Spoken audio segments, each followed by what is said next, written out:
majelis hakim tidak menemukan hal-hal yang dapat menghapuskan pertanggungjawaban pidana, baik sebagai alasan pembenar ataupun alasan pemaaf, maka terdakwa harus mempertanggungjawabkan perbuatannya.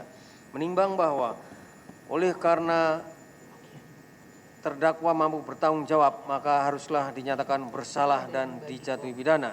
Jatuhkan pidana kepada terdakwa oleh karena itu dengan pidana penjara selama 10 tahun dan denda sebesar 500 juta rupiah dengan ketentuan apabila denda tersebut tidak dibayar maka diganti dengan pidana kurungan selama 3 bulan. 3. Menetapkan masa penahanan yang telah dijalani oleh terdakwa dikurangkan seluruhnya dari pidana yang dijatuhkan. 4. Menetapkan terdakwa tetap berada dalam tahanan sebagai panitera pengganti pengadilan tidak pidana korupsi pada Pengadilan Negeri Jakarta Pusat serta dihadiri oleh penuntut umum, terdakwa dengan didampingi oleh penasihat hukumnya. 1 hari pun Pak Heru dihukum, kami pasti akan tidak terima.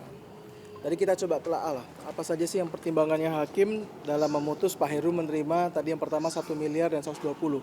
Tadi teman-teman media semua mendengar dan merekam bahwa bukti adanya terima uang 1M dan 120 ribu dolar Amerika Serikat adalah chat. Chatnya bukan dari Lisa ke orang lain, tapi chat dari Lisa ke dirinya sendiri. Ini prihatin buat penegakan hukum di Indonesia. Kenapa? Jika ada aparat penegak hukum atau pemerintah, bahkan presiden, mau menteri sekalipun, ada oknum yang tidak bertanggung jawab, saya tinggal buka handphone saya tinggal tulis bahwa saya sudah menerima kepada Menteri A sebesar 5 miliar dan 10 miliar. Itu dijadikan bukti oleh hakim. Itu adalah bukti chatnya Lisa sendiri kepada dirinya sendiri. Ini yang kami kecewa. Terus kemudian yang masalah pembagi-bagian uang kita sudah sampaikan di pledoi bahwa di tanggal itu Pak Heru tidak ada di kota Surabaya.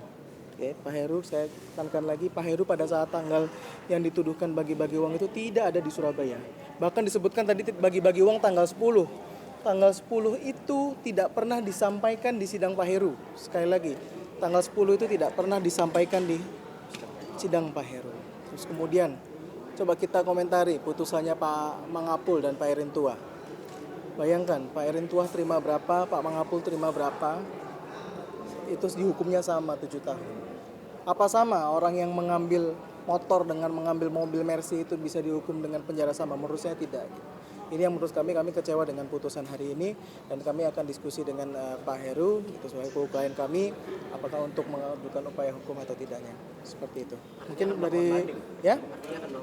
Ya, itu kami akan diskusikan kepada klien kami.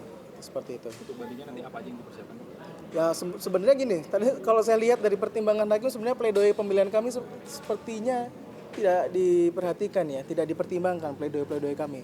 Artinya nanti banding itu juga bahannya akan sama dengan pledoi kami dan kami bisa membuktikan bahwa Pak Heru pada saat tanggal yang dituduhkan menerima uang itu tidak pernah ada. Dan yang dituduhkan menerima dari Lisa itu hanya dari chat pribadi dari Lisa ke Lisa. Sekali lagi saya bisa memfitnah siapapun. Saya bisa memfitnah siapapun di Indonesia ini kalau misalnya dengan bukti catatan pribadi saya itu bisa dijadikan bukti di persidangan untuk menghukum seseorang. Bahkan Lisa Rahmat pun di dalam persidangan ini telah memberikan statement bahwa tidak pernah memberikan uang apapun kepada Pak Heru dan bisa dicek headline-nya bahwa Lisa Rahmat meminta maaf karena mencatut nama Pak Heru karena telah lancang memakai nama Pak Heru seperti itu.